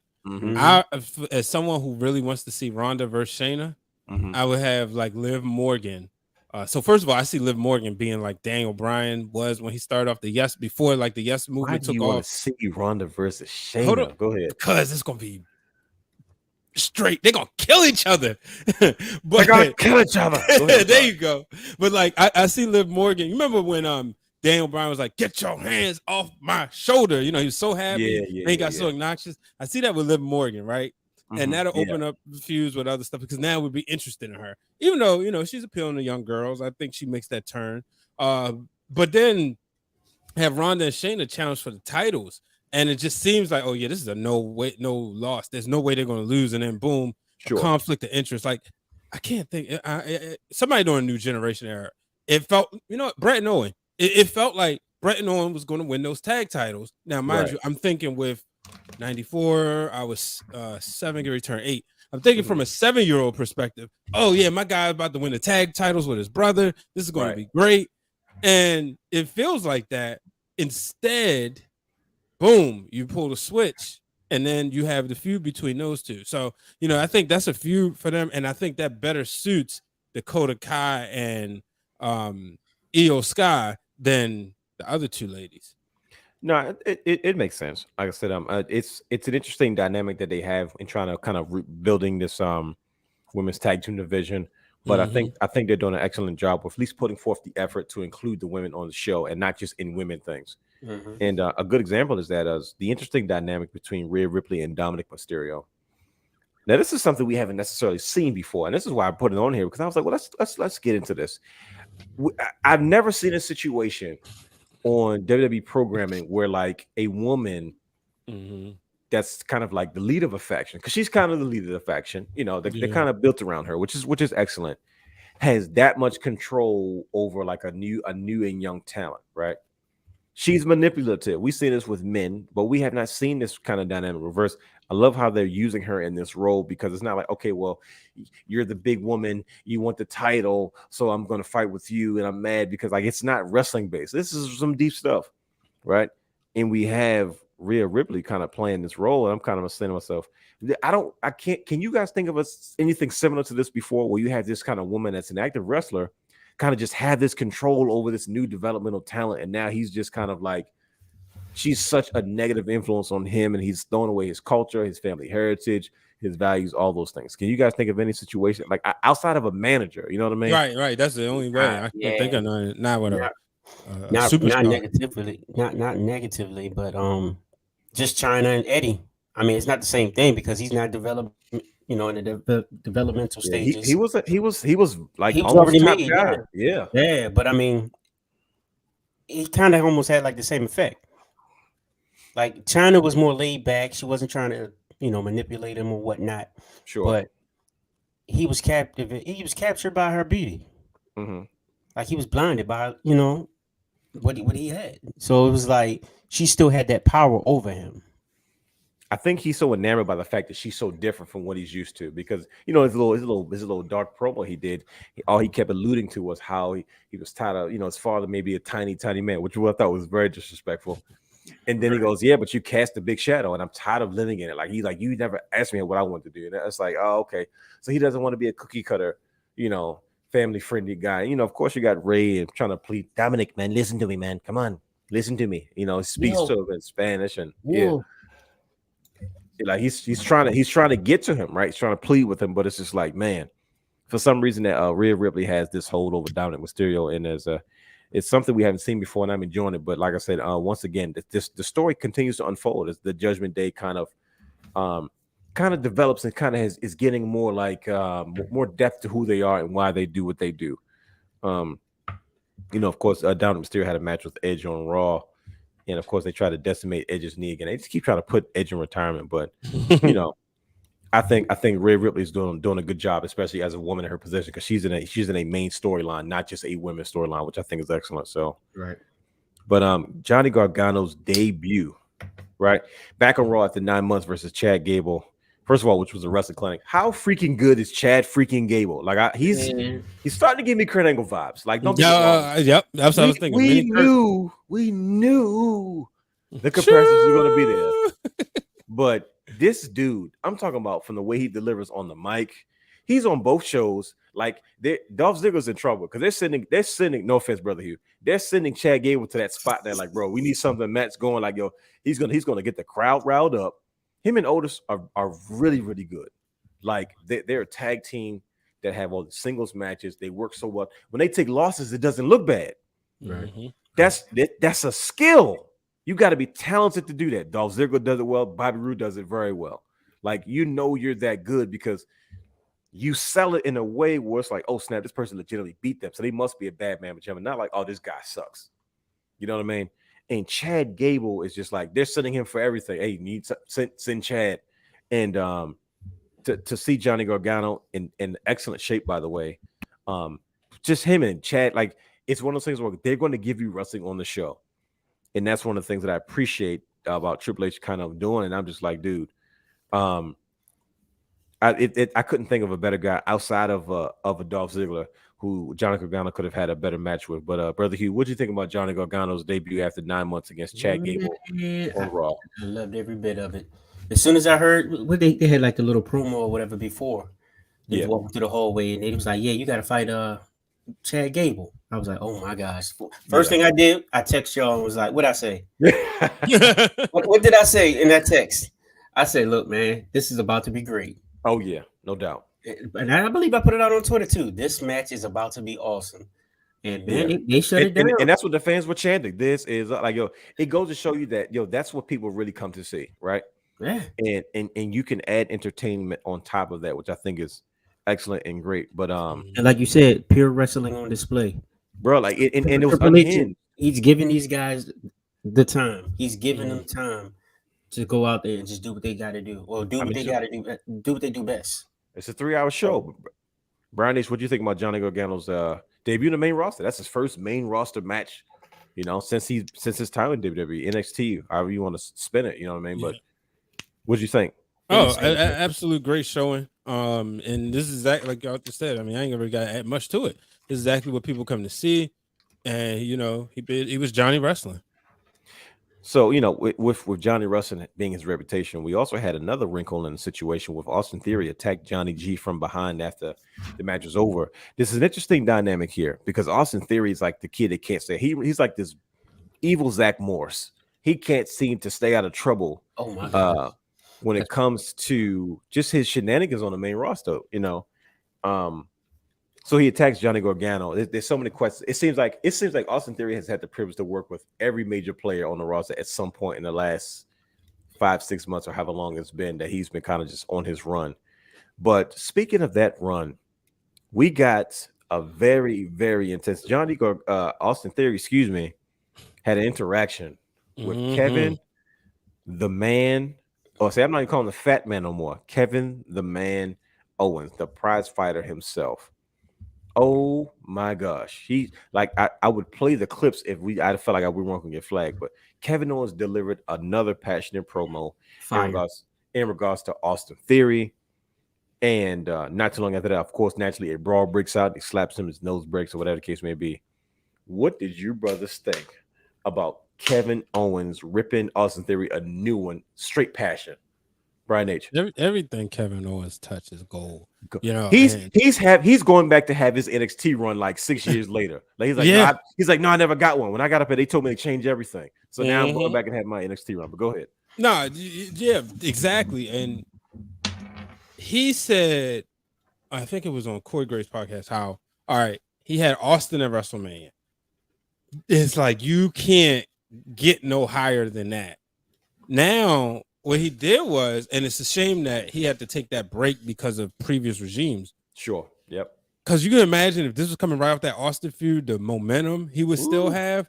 And the reason why I say that is because more people tune into WrestleMania than never seen before. Like we talked about last week, you thank the person who sold out the house. There you go. Thank you for the house. Thank the money. And that's why they thanked Austin. Yep. But a lot of people was introduced to who Kevin Owens was. So big time. Now it's like you erase all this stuff with Ezekiel, and you just like, you know, if you're editing, you cut that out and you put this together. There you go. He's going to a whole new level, and he's gonna say what he want to say, and he's showing he could do it in this climate. Yeah, no doubt, brother Hugh. Kevin Owens is a passionate promo, man. He's finding himself again, and I'm happy to see him do that, man. Like this is what you talked about earlier when we talked about Ring of Honor in its early days, man. We saw this version of Kevin Owens at one point, right? And it's like, man, I remember, Brian, when we were all watching NXT on Hulu, we were kept saying, you know, I hear this Kevin Owens, but I'm just not really sure yet. I don't know why he's still Kevin Steen to me. I gotta get used to Kevin Owens, and I feel like we're getting that opportunity again to get used to Kevin Owens. On this right, because this is who Kevin Owens is, and he's kind of lost this aspect of himself. Like I said, and he's good at whatever he does, and he's finding a way to kind of stay relevant in the previous regime. But I mean, this is the Kevin Owens that we've all enjoyed. What do you think about just where he is right now? Like once again, he didn't have a match. This is what we saw, and I was satisfied. What about you? Man, that's it. Brian hit it right on the head. He can't do no wrong right now. Yeah, nothing at all. I love the structure of his last promo, by the way. It wasn't just come out, smash mouth, let me trash you. Right. The type of person you are, and this and that. It was a veteran Kevin Owens coming out speaking to a young blood, letting him know like this is what's going on and this is where you could be. Like Bob from marketing. Like he said right now, you're here. I need you to be up here. You know what I'm saying? You know what I mean? So it's like Bob from marketing. It's perfect. You're absolutely right. Right. So that's like it was strictly motivational. And the best thing about it is that you can see it in Theory's face. It was just kind of like he teased it a little bit, like, "Oh, dang, maybe I should really consider what he's saying to me because you know he's done this, he done that, whatever." But no, come on, man. I'm the chosen one. He just couldn't help himself, could he? Right, I'm the chosen one. So no, I'm gonna do what I want, and I'm gonna be right. So okay, all right, let's get it on. I think they're doing an excellent job with Austin Theory because they're not rushing his cash in, which probably would have been rushed with a Vince McMahon. Like, let's just put a strap on him and go from there. But it's like he's going around the world working with all the top vets. I'm talking Dolph Ziggler. You're talking about he's going to get in the ring with Johnny Gargano again. He got a chance to work with Ricochet at the WrestleMania kickoff party, which the match was insane. I was like, yo, Austin Theory can really wrestle. You know, and you know what this does, right? Whenever you have like that Money in the Bank briefcase and you start causing trouble with everybody, once you have the strap, they all coming for you. Oh yeah. I was about to say, imagine when he finally does make it. I mean, it's going to be worth it though because they're going to give him a legitimate slow build because he's going to have, and this is what I talked about with Bobby Lashley. He's going to have so many wins and quality matchups underneath his belt. It's going to make sense. You're not going to question, be like, well, that makes no sense. He just kind of got there. Like Vince, you know, the Russian, like, oh, well, he just got there. No, he's a champion. No, you're going to say, yo, I remember this dude. He had to go through everybody, every major player. And now he's in that space. But this is definitely somebody he can work with that can kind of elevate him and just give him. He's working with all vets. That's about 2 to 3. They'll give you a series of matches at a couple pay-per-views, and you won't get tired of it. Bro, he is working with everybody. Like you could tell he's getting like finishing school. Like they purposely put him in like, and it works because they're not forcing him to be in these programs. It's like, dude, you got the Money in the Bank. That's one program. Now all of a sudden you beef with Johnny Gargano because you know he kind of cut you off, and you're like, oh, I used to work with Johnny Gargano.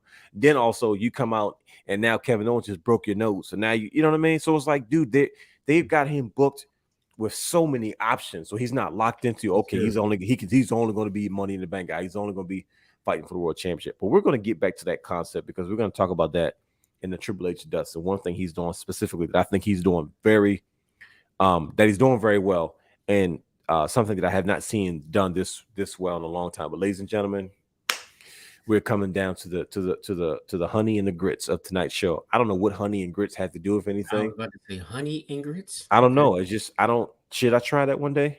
I don't know. No, we'll see. It sounds pretty good though. Wait, honey and grits. I didn't think. I don't eat sugar in my grits. But honey is. So that's why I'm not going to do honey. Just give me the shrimp and grits. See, but 100% like it's natural pure sweetener. It's a natural sweetener. I don't like sweet grits. It's good for your body. Okay, that's fair. I'm not going to judge you for not like a sweet grits. But cheese and shrimp, man. I'm okay with cheese, shrimp, and salt and pepper. But let's get down to what we all came here for, gentlemen. There's a ghost. It is investigation time. We're back again, and we've got new developments into Dexter Lumis' obsession with The Miz. We've seen Dexter Lumis return to WWE, but why? Why is he so obsessed with The Miz, and what does he want from him? Why is he stalking him in his matches? In the back, right?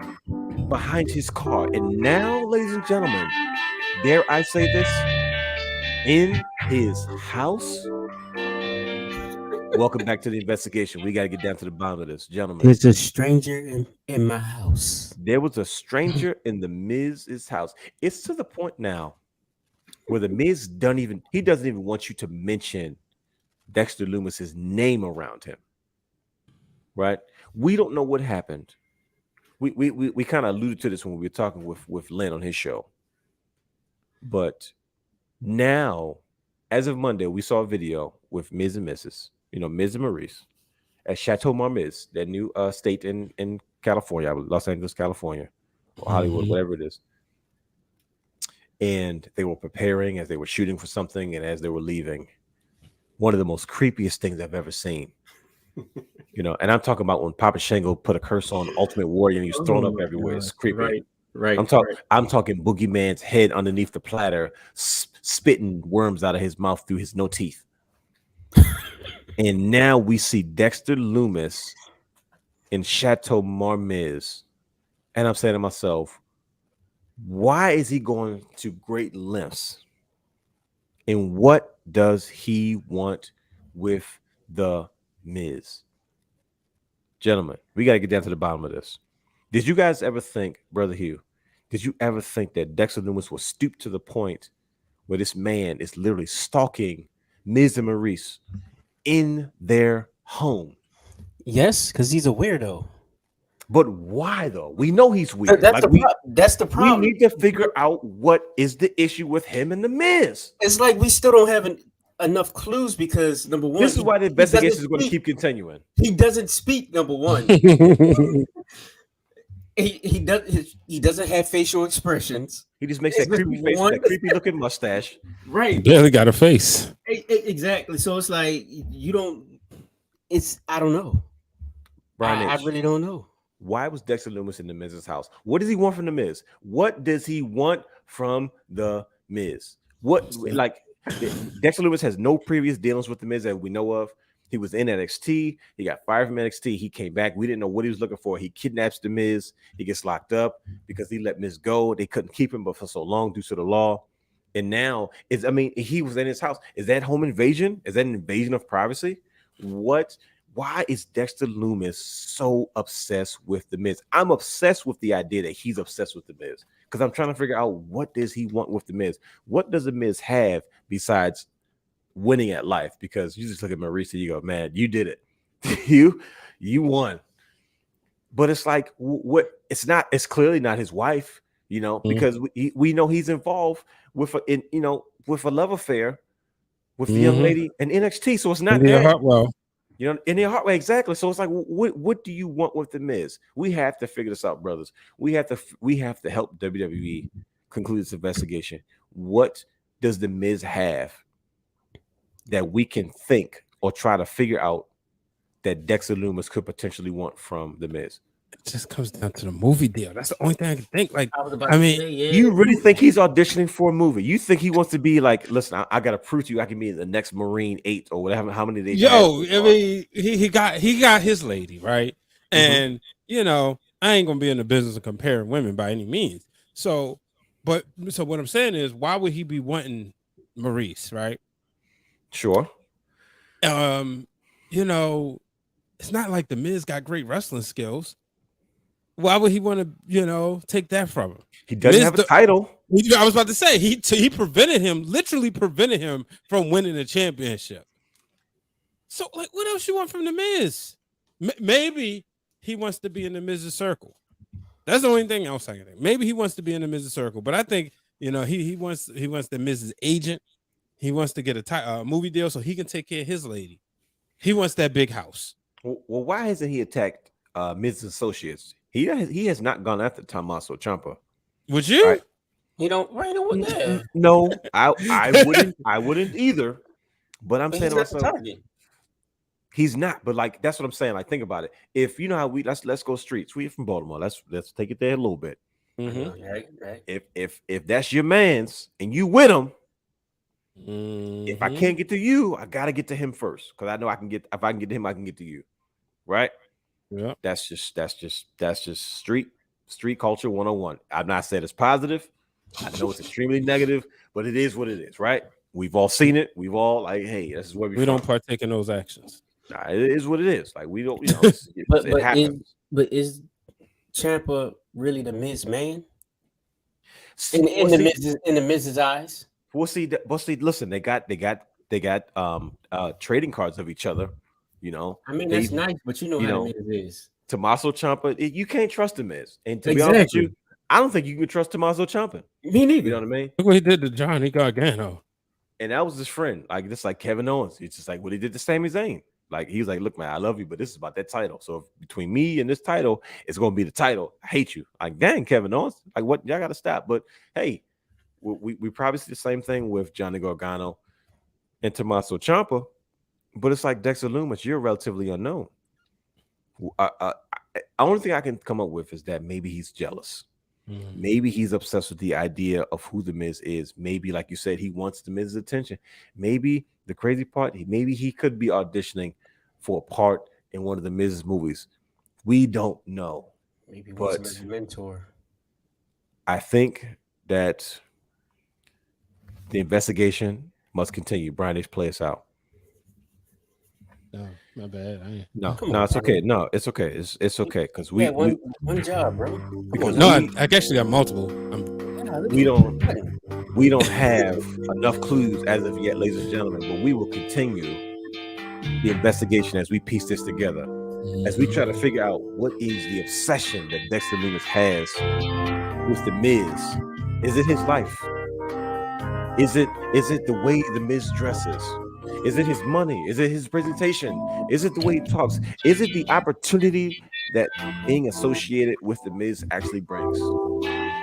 Ladies and gentlemen, we don't know, but best believe this: the rest of the world is going to promise you one thing: we will get to the bottom of this. Yes, we will. And a little dusty on the end of it. Yes, we will. But as we get ready to close the show up, brothers, appreciate you sticking with us. I just couldn't help myself. Go ahead. Do you think? You keep saying, hold on. You said a little bit of Dusty, man. I had to. Now do the Dusty Shuffle. Oh my gosh. He's just a common man. Working hard with all right, that's enough. I remember when I first bought the WrestleMania tape, WrestleMania 6 tape. And I heard that. I popped. That and Job So Bro. Wow. Just a little Dusty Boogie. Shout out to Dusty Rhodes and the Rhodes family. Cody Rhodes, Dustin Rhodes. Wrestling has more than one royal family. Yo, shout out to Lyndon for playing that, getting us hyped for the show. Yeah, that was tough. Like he's like, man, I gotta do it. Lyndon played that joint. I was like, oh yeah, I'm in it. But like I said, brothers, as we close the show, in all seriousness, in true Wrealm style, there's something that I've noticed about what we're seeing now in this era of this professional wrestling era with Triple H at the helm. And as you see in the rundown, it's kind of entitled More Triple H Does. And I'm noticing how top talent is working with and making new stars in the process. This is something I've never seen done before. And not even in the previous NXT. Like I'm seeing this now. To see where so many young talent and NXT superstars are making a name for themselves on the main roster by working with older talent. They're not jobbing out. It's not necessarily feuds. It's just the association. And it seems as if that sometimes working with the new talent has given a lot of older talent new life. So I have a list here of talent that I want to go over examples of what I'm referring to. So like you have like Sheamus and Gunther, right? Along with the Brawling Brutes and Imperium. You know what I mean? All new talent. The Miz and Tommaso Ciampa and their association. You have Bayley and Dakota Kai with Io Sky, their association. You have MVP working with the Omos. You have the Bloodline and Solo Sikoa. You know, you have a Drew McIntyre and Karrion Kross. You have a Ronda Rousey and Liv Morgan. You have Finn Balor, Edge, and Rey Mysterio working with Rhea, DOminik, and Priest. And you have Kevin Owens and Johnny Gargano working with an Austin Theory. What I named to you are like key functions and key players in what we enjoy each and every week. And I'm saying to myself, man, is it really that simple? Like we really were like confused as to why stuff just did not translate from NXT to the main roster. And it seems as if overnight Triple H just kind of taken over, and he kind of has seamlessly figured out the blueprint of saying, hey, everything doesn't have to be a feud. Everything doesn't have to be a beef. But it seems that all of our favorites and a lot of the fan favorites from NXT have found their niche just being paired with these main roster components. Like I said, Sheamus and the Brawling Brutes. Sheamus is doing wonders for Rich Holland and Old Butchie. You know what I mean? Like just the association. And this is probably one of my favorite Sheamus runs. And I've never been a Sheamus fan. You know what I mean? But this is one of my most favorite Sheamus runs because of what he's doing with Rich Holland and Pete Dunne. Like it's been fun. You know, and then he's turning around and working with a Gunther. Like they're made for each other, right? And then you have Imperium getting the win. Then just that, you know, as they try to kind of rebuild this tag team division, man. And I'm just like, man, it seems so simple, but it's like, well, why couldn't we have this before?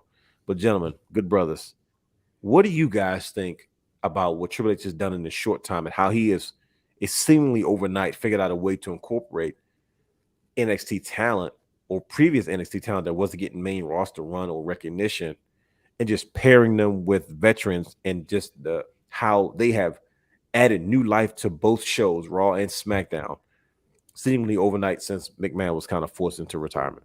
Man, this is great because you get to see, like, for instance, Brother Hugh popping when he saw Dolph Ziggler go in NXT and work with a guy like Braun Breaker.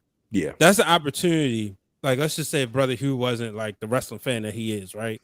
Right. But that's an opportunity for him to get introduced to a guy like Braun Breaker. Like, okay, this guy took my guy to the limit. Yeah. I don't like him, so I want to see somebody else beat him up, or I got respect for him, you know? Yeah. So that's the good part. And you using everybody. It's an opportunity to use everybody. You don't have to leave people on the, you know, in catering, as people like to say. Right. You know, so, by the tuna melt. Yo, hey, I've been back there by catering, but that was during WrestleMania, so I don't know if that counts because that was premium stuff. Craft services. Austin, he put out the good stuff for Mania. Yeah. let that bit of raw. Craft services. See, they knew Brian H was coming through. Oh yeah, come on. That's all it was. They said, who's coming through? Oh no. Oh yeah. Okay. All the people. You didn't say I didn't even get to partake. I just, you know, I was said throw away the Chick-fil-A nuggets. What's he gonna do with all that fruit over there? Is he keeping it? Oh no, let him keep it. It's better than the Clippers locker room in DC because they just had some like regular stuff. Like, but you know, I put these crackers and stuff away. Right. But yeah, so I just think it's good though. Like I said, you get to introduce, you know, it's old school, right? Because even with like what Savage wanted to do with Shawn Michaels. You know, he wanted to get in that long feud with Shawn Michaels and then eventually put him over and then retire. Sure. You know? So it's a good way for a lot of these guys to get back to the business. Let's face it, it's the we saw it with WWE. Flair and Sting as well. Oh, most definitely. You know, when Sting was really green, as he says. Yeah, but see, like Flair, to me, growing up, Sting was like, you know, it was Sting and Ric Flair. I didn't even realize, like, wait, Flair had like huge rivalries with Dusty and Ricky and all them. We saw like legit WCW Flair. Yeah, like in the flesh. Early 90s, like early 90s to what we saw later on down the line. We didn't see, we weren't there for like prime Flair in the 80s. 70s and 80s. And we thought what we was looking at was Prime Flair. Prime Flair, exactly. He didn't look like he was about to retire no time soon. No, he like 16 times. Like we were saying all this stuff, not even thinking about the first 15 times he actually won the title. You're right. Yeah. But you're right. Mm-hmm. And that's what you get from guys like Ziggler. I want to see Bobby Roode get going again. You know, but I want to hear Glorious. I think it's coming. I think I purposely that that there's that gap where you got to take. Where, you know what I mean. That's the clean. There you go. Oh man, that's gonna be. You know what? That'll be crazy. Look, he's got to find it. Right. Glorious. Yeah. There it is. Oh, yeah, there it is. Here it comes. Let's play the piano. Playing the piano, ladies and gentlemen. Here we go. If you can see me. Look, then you got to spin. This is right. Yo, I kid you not. That was being a little twirly thing. They was in Harford County, which is northern part of Baltimore in Maryland. For those who are not familiar, this lady was going crazy over. You would have thought he was Shawn Michaels, bro. This is the NXT show, right? The house show. Yeah, the NXT show back in 2017, and you know, like that was a stack show. You had Andrade on that show. You had Real Andrade, him and Zelina. You had Mandy Rose, Asuka, you know, but and Roderick Strong and Ember Moon. But you've seen this lady go crazy, and I'm like, that's the Robert Roode we should have got on the main roster. Like, could have marketed this guy, you know? Yeah, and I feel like they went with him for a little while, but just he hit a ceiling though. And he probably was like, you know what, I done hit the bump card. I'm good. I get this consistent income. Mm-hmm. Sure, he's 40, 45. He don't looks like $1 million. Like what was that match you said, Randy? It was the youngest wrestler in there. He was the Survivor Series. And I was like, bro, he's been in it longer than he was the youngest. I think Randy had just cracked like 39 or 40. Everybody else was like 45, 42, 43. I was like, most Survivor Series wins. Yeah, because he's like Mr. Survivor Series. Yeah, the most Survivor Series wins, and he the youngest person in there. That was crazy. Yeah, but brother, what are you thinking about the Triple H dust? What do you see as the biggest difference from what we're seeing before, where it seemed like that it wasn't a seamless transition with young talent transitioning to the main. They had to kind of remake a name for themselves. Like I felt like Kevin Owens and those guys had to remake a name for themselves, and they're so good they did it. You know what I mean? But they weren't who they were in NXT. They were the same person, but they had to change their look up. They had to change kind of the stuff. Versus now we're seeing more of a seamless transition. What's your take on it? I tweeted it out earlier. Mm-hmm. Triple H, what does he bring to your locker room? There you go. Civility and class, man. Ooh, there you go. Straight up. Yo, that's a Brother Hugh line. That is a Brother Hugh line. It sounded even better when he said it though. Like I saw the thumbnail, but I was like, oh no, that's even better. But go ahead. That's absolutely the truth though. But straight up, he allows everybody to be themselves. You know how it is when you go to work and you just you can't let loose. You can't even be comfortable. Yeah, you got to be like you're always on your toes, or always on the edge. Nah, if I can go to work, do what I love, and be comfortable doing it, I'm gonna work 10, 20 times better. Big time. I'm gonna produce big time. So when you see guys like your Kevin Owens, who's able to pick up a mic and just walk out and give fire promos every week. Don't even have to wrestle. Number one, he's saving his body. Just get fire promos and start nice feuds with the best of the best of your business right now. Come on, man. Why not? Why not? And that's why I say these guys that left WWE and these guys who are upset in AEW and other promotions, they're going to start trying to test these waters. because they see stuff like that. They're hearing things. They have friends in other places. Yeah, you know. I mean, in the East, so it's like, hey man, he's doing something right. He's doing something right for it to happen as quickly as it is. right. Come on, man. And then you have cross branding between your developmental stages, Yeah, which moves into what else? Movies yep. and sports and whatever else they want to get into, modeling. Like, you're just bringing in money from everywhere. It's nothing but positivity everywhere. You know? Yeah, man. I couldn't agree with you more, man. I think Triple H is just. I think Triple H has come into the wrestling industry, like just into his role now that he has just in time. And like I said, as we close, I'll say this. No, Brian has a lot about this subject coming up soon. Is the fall is one of my favorite times to get into professional wrestling. I don't know why. It just is, bro. Like it's something. It's just comfortable feeling about it being kind of cool outside, and it kind of being orange and brown, and it's just wrestling being on, right? And we have Survivor Series coming up around the Thanksgiving time, and just kind of. Let me ask you this: Did it take you back to getting back in school, talking about with your friends as a child? Also, kind of like that it being that escape from school, because you can go outside, but you can't stay outside too long. So does the fall do that for you with wrestling? Because it takes you back there as a younger, the real Dwayne Allen? And I think honestly it does, though. You know what I mean? Like I'm a nostalgic, I'm a sentimental guy, and I think that has a lot to do with it. Like it touches a good place in my mind. You know what I mean? Yeah. And it releases something that makes me go, okay, I like this makes me feel good around this time of year when it comes to wrestling. And I just feel like we have entered such an era of excitement. You know what I mean? Good, bad, positive, and different, however you want to describe it. And I'm just like, man, this is going to be so fun going into the fall, just getting cozy. And I will watch wrestling all day in the cozy for like that. Like I'll take a Saturday and a Sunday, and I'm just going to do nothing, and I'm going to relax. Why not? I'm gonna let the little fireplace run so it's nice and toasty like that. Like I'm looking forward to that because, like you say, this is when you're cooped up, you got nowhere to go. You know what I mean? It's like, man, I'm cozy. Let's just relax, watch wrestling, and to me, like I said, that feeling of comfort and peace and escape kind of goes to the forefront of my brain mentally and personally, and I just enjoy it so much. And the crazy part is, I don't have to force myself to enjoy it. I don't have to force myself to go backwards and look at old stuff, because the same feeling I'm describing about wrestling in the fall is the same feeling I get when I watch WCW Monday Nitro.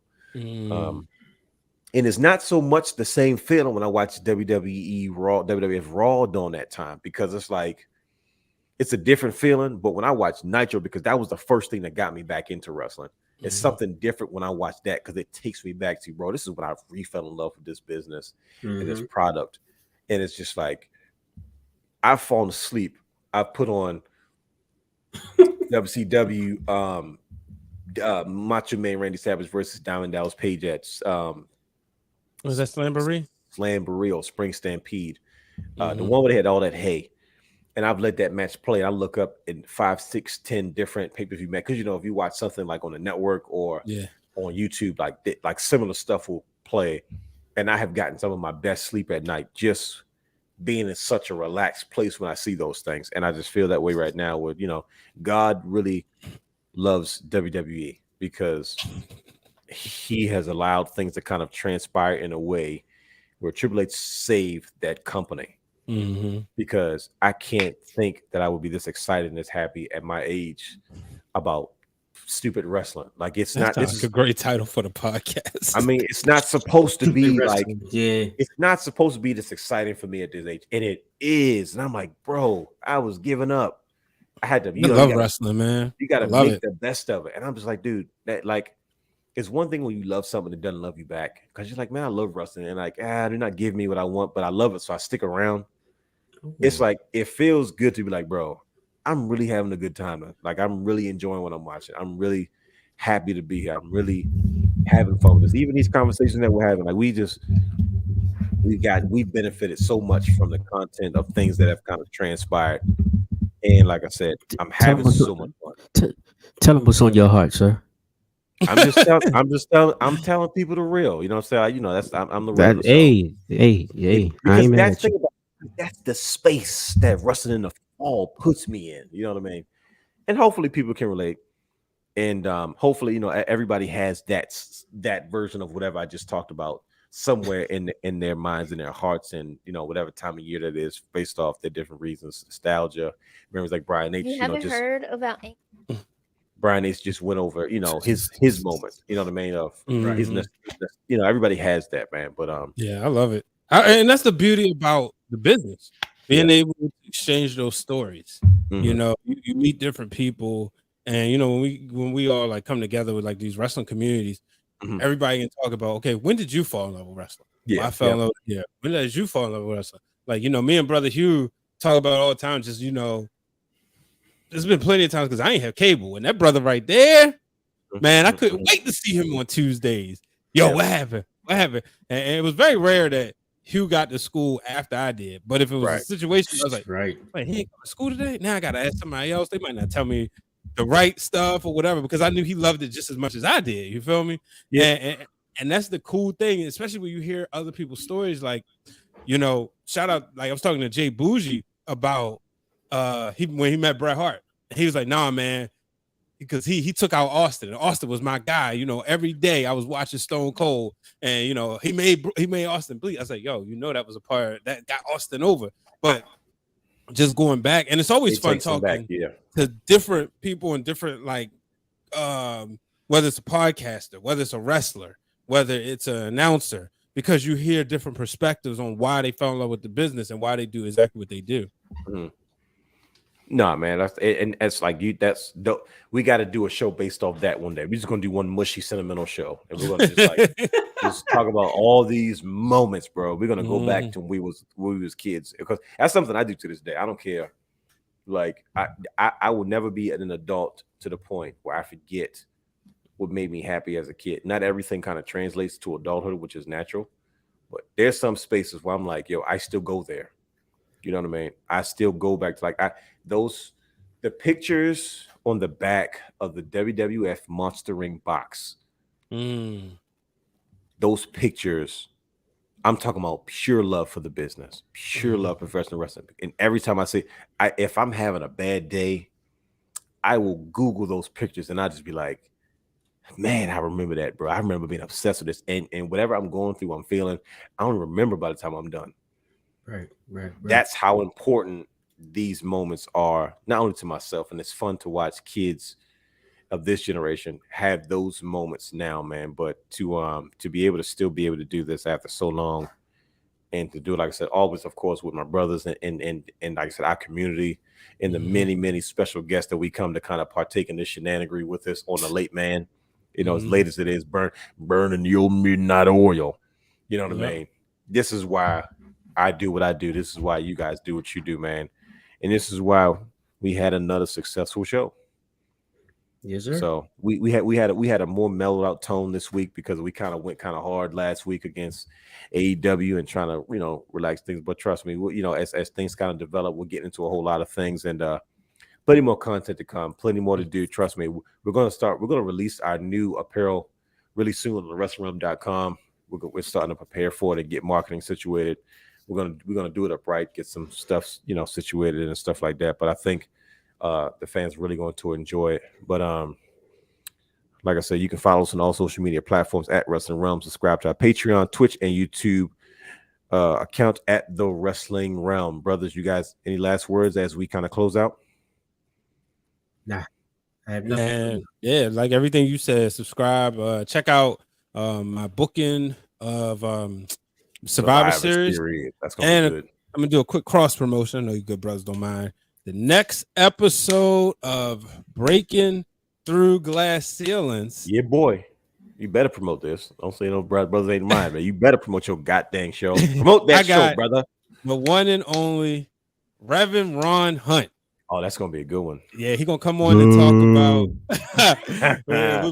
he's Ron L. Hunt on the show. We're gonna talk about his career as a broadcaster, growing up in the ministry, and then transitioning to wrestling, training with Alpha and Sika, and the Anawai family and at their school, and just being underestimated in the business for so long. Congratulations to him making the PWI 500. Congratulations to Jay Bougie making a PWI 500. Happy for those guys. Congratulations to Andino and the whole Shane Taylor promotions. And so, yeah, congrats to everybody.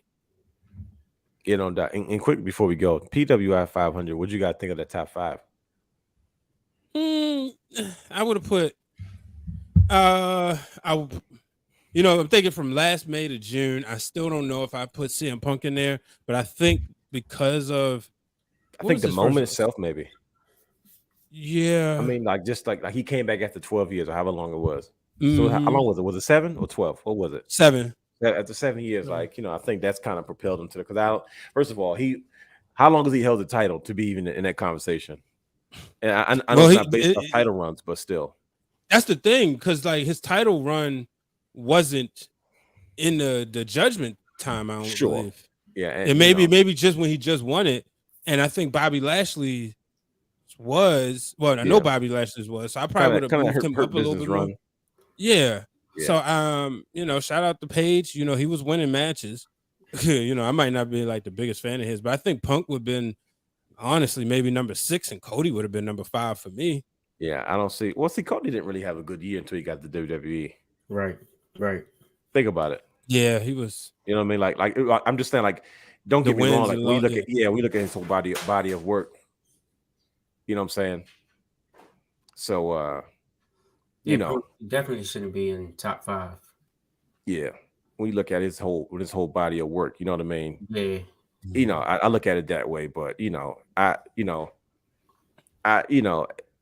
I still think Jay White should have been in that top 5 somewhere.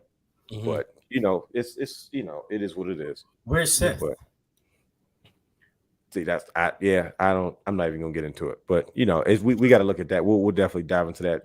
Dissect that a little bit more. Mm-hmm. But cool. But yeah, like I said, we'll close out, ladies and gentlemen. We appreciate you joining us, brothers. We'll be back at us again. There's plenty to talk about. You enjoy yourselves. Love, peace, and hand grease, y'all.